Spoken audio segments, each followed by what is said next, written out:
तो मेरा दोस्त था, वो भी IIT खड़गपुर में PhD कर रहा, तो वो बोला कि कुछ दिन के लिए तुम आकर के क्लास ले लो। हम कहें बिल्कुल आएंगे, क्लास लेंगे। तो क्लास जो मैं फर्स्ट क्लास सेकंड क्लास लिया, वहीं पर जो है स्टूडेंट जो फीडबैक देना शुरू किए, बहुत अच्छा पढ़ाते हैं, बहुत अच्छा पढ़ाते हैं। तो वहां पर मैं पढ़ाने लग गया। अब पढ़ाने में इतना मजा आने लग गया कि बुधवार और बृहस्पतिवार मेरे कॉलेज में छुट्टी रहता।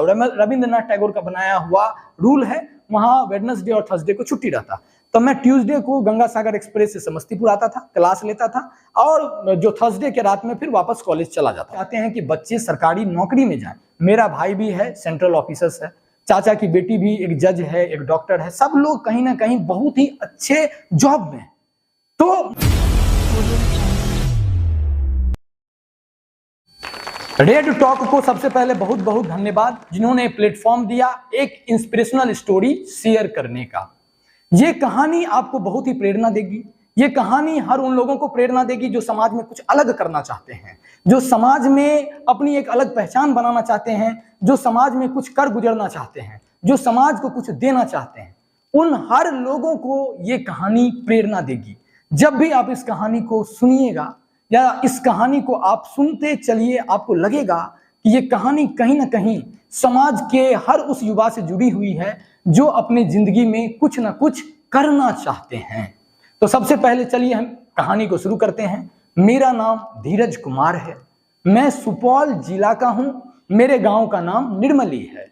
प्रारंभिक जो पढ़ाई है मेरी 1 to 6 जो है वो वहीं के स्कूल में हुई है, हंस वाहिनी विद्यासागर।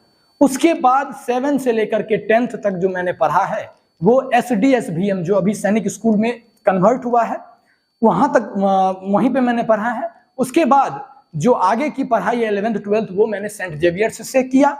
वहां पर मैंने एग्जामिनेशंस दिया, ICAR का, Indian council of agriculture research का एक एग्जामिनेशन कंडक्ट होता है, उसमें मेरी रैंक 196 आई, और उस रैंक से आपको जो है वो एग्रीकल्चर का कॉलेज मिलता है। तो सबसे पहले मैं आपको कहानी बता रहा हूं कि निर्मली का लड़का किस तरह से पटना गया, पटना से वो फिर वेस्ट बंगाल में विश्व भारती यूनिवर्सिटी में गया, उसके बाद फिर जो है इस पढ़ाने के लाइन में किस तरह से आया। ये कहानी आपको प्रेरणा देगी, इस कहानी को आप सुनते चलिएगा। सबसे पहले मैं अपने बचपन की बातें बताता हूं कि मैं बचपन में बहुत पढ़ने में अच्छा विद्यार्थी नहीं था, बहुत ही अच्छा स्टूडेंट नहीं था। पढ़ने से ज्यादा मुझको खेलने में मन लगता था, और अभी भी खेल में कोई भी खेल हो, वॉलीबॉल हो, क्रिकेट हो, बैडमिंटन हो, वो मैं बहुत अच्छा खेलता हूं। उसके बाद मैं आपको बताता हूं कि किस तरह से मैं जो पढ़ाई के प्रति झुका या पढ़ने के प्रति मेरा जो इंटरेस्ट जगा वो किस तरह से शुरू हुआ, ये बताता हूं। 7 तक मैं पढ़ लिया, जो स्कूल है आपका हंस वाहिनी विद्यासागर निर्मली में, मैं वहीं तक पढ़ा। उसके आगे की पढ़ाई के लिए मैं SDSVM में आया, वहां भी मैं पढ़ने में बहुत अच्छा स्टूडेंट्स में नहीं गिना जाता था। 8th क्लास में एक बार जो है कॉपी दिखाने के लिए आए, मैथ का टीचर्स आए, वहां पर उन्होंने मैथ का कॉपी दिखाया और बोला धीरज कुमार आपको बहुत मतलब सबसे ज्यादा मार्क्स आया मैथमेटिक्स में। मैं बेंच पे बैठा हुआ था, सोचा कि मैंने उतना अच्छा लिखा भी नहीं, कैसे सबसे ज्यादा मार्क्स आ गया। तो जब मैं वहां नजदीक गया तो उन्होंने बोला आपको जो नंबर आया है बस 34 नंबर आया। तो 34 मतलब पास ही हुआ था जस्ट। तो ये जो सुना क्लास में बैठा हुआ लड़का, वो जोर जोर से हंस दिया, और ये बात हमको बहुत ही खराब लग गया। मुझे लगा कि मैं खेलता बहुत अच्छा हूं, एनर्जी से पूरा भरा हूं, ऐसा तो है कि नहीं कि मैं गधा हूं कि अगर पढ़ूंगा तो अच्छा नहीं कर सकता।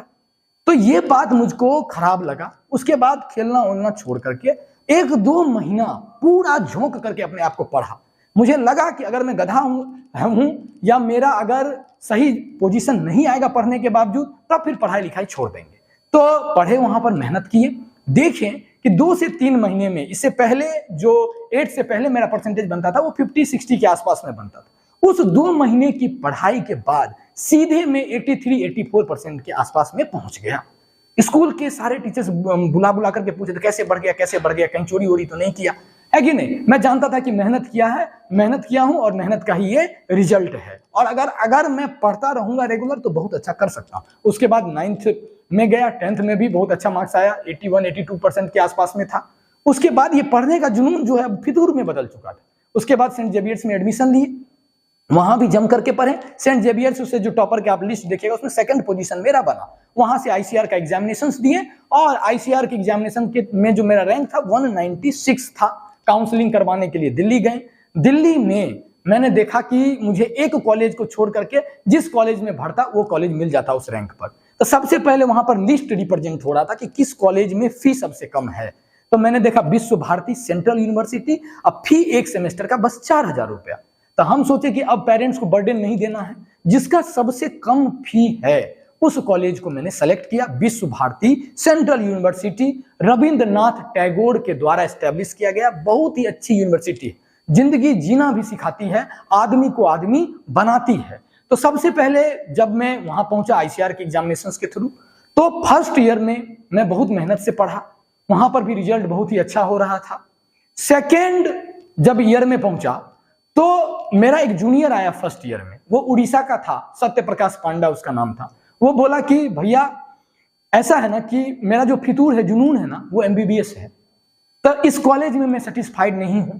देखिए सब कॉलेज का अपना अपना महत्व होता है, वो लड़का जो करना चाहता था उसके अकॉर्डिंग वो कॉलेज नहीं था, इसीलिए वो दुखी था। वो कह रहा था कि नहीं भैया मैं एमबीबीएस ही करूंगा। हम लोगों का ऐसा कोई ड्रीम नहीं था कि एमबीबीएस ही करना, क्योंकि मैंने सोचा था कि फर्स्ट अटेम्प्ट में जो मिलेगा उसी में एडमिशन ले लेना।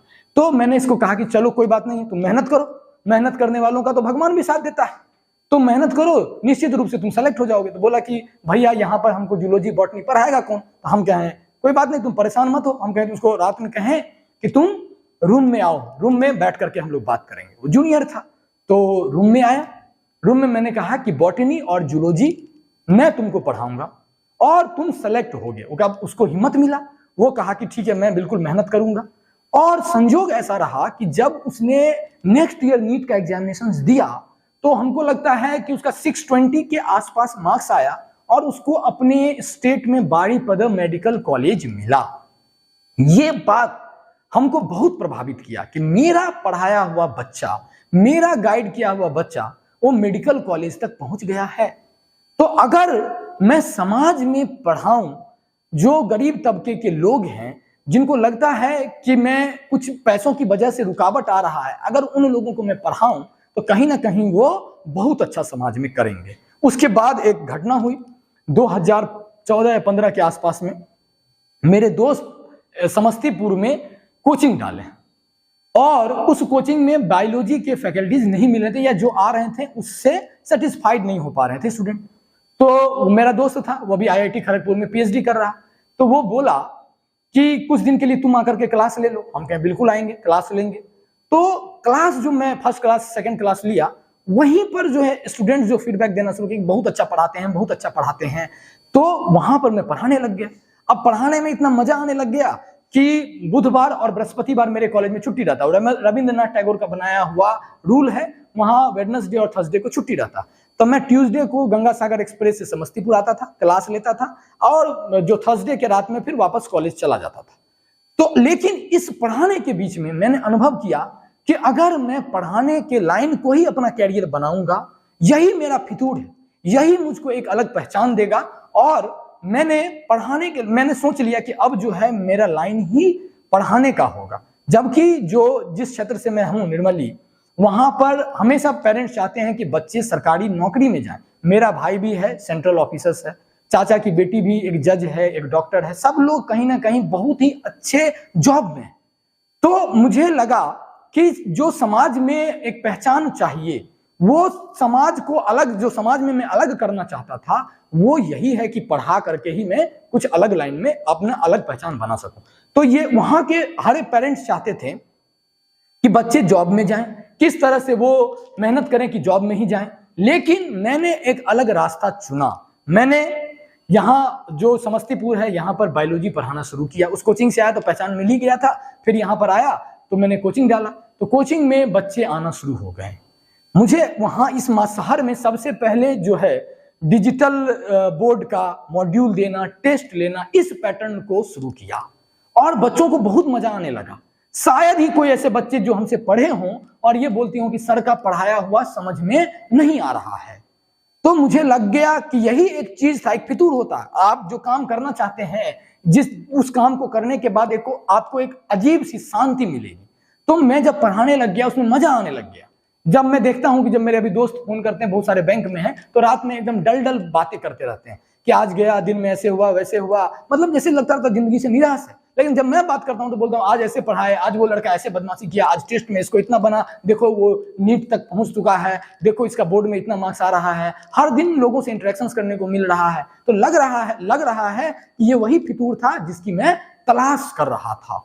तो यहां पर परेशानियां भी बहुत सारी आई। परेशानियों को दरकिनार कीजिए जब आप कुछ करना चाहते हैं। मैंने सबसे जो प्रायोरिटी दिया ना, वो अपने काम को दिया। कभी भी किसी से कॉम्पिटिशन भावना से मैंने लड़ा ही नहीं, मैंने हमेशा अपने काम को प्रायोरिटी दिया। यही काम है जो आपको एक अलग पहचान देगी समाज में। जो लोग अलग करना चाहते हैं, आप अगर मेरे क्लासरूम में बैठेंगे तो आपको लगेगा कि एक जादू सा हो रहा है। आप जो पढ़ाएंगे, बहुत सारे बोलते हैं कि बदमाश लड़का है, बहुत सारा फिजिक्स के टीचर बोलेंगे, केमिस्ट्री के टीचर, वो लड़का बदमाश है। हम जब उसको पढ़ाते हैं, उससे क्वेश्चन पूछते हैं क्लास में, तो सबका जवाब दे देता है। तब बच्चे कोई बदमाश नहीं, किसी का भी दिमाग जो है वो डल नहीं है।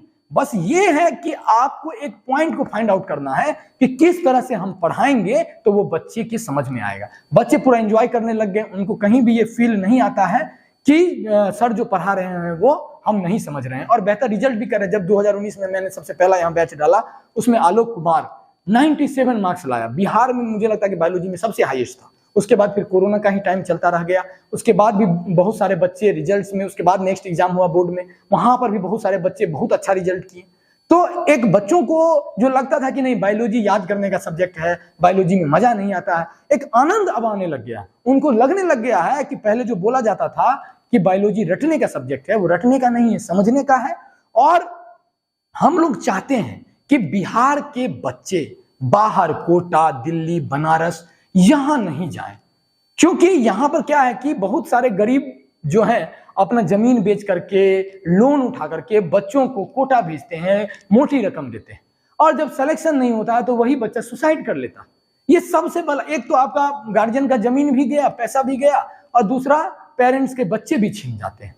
तो यहां से भी रिजल्ट, जब यहाँ के टीचर्स कोटा में जाकर के मेहनत करते हैं, यहाँ के बच्चे वहां मूव करते हैं, तो क्या सोचने की बात, क्या यहां से रिजल्ट्स नहीं बनाया जा सकता है? रिजल्ट बनाया जा सकता है। यहां पर हम लोग एकदम कम फीस में बच्चों को पढ़ाना शुरू किए, बच्चे अब तैयार भी हो रहे हैं, और बच्चों को अब बहुत ही आनंद भी आ रहा है।